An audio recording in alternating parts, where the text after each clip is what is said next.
প্রভু কি, গোপাল জিউ কি, রথযাত্রা উৎসব কি।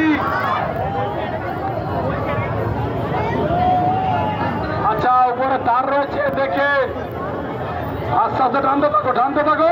ভক্তদের বলছি টানতে থাকো, আমি বললে দাঁড়াবে। ঠিক আছে, এবার ডান দিক চেপে, ডান দিক চেপে, ডান দিক চেপে, সোজা করে, সোজা করে, সোজা করে। আচ্ছা, বাম্পার আছে কিন্তু আস্তে আস্তে, আস্তে আস্তে।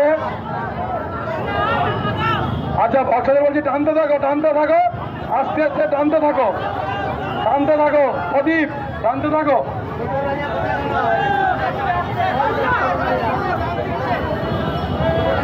ঠিক আছে, ঠিক আছে, যাক আমি বলে দেবো। আস্তে আস্তে, আস্তে আস্তে। জয় জগন্নাথ প্রভু কি। ওইটা বলার জন্যই প্রসাদ। আস্তে আস্তে দাম বাড়াচ্ছে, আস্তে আস্তে। আচ্ছা, এবার ডান দিক থেকে ভক্তদের বলছি সামনে যাওয়া, ইয়াং ভক্তরা আছে ডান দিক থেকে, ডান দিক থেকে, ডান দিক থেকে, ডান দিক থেকে।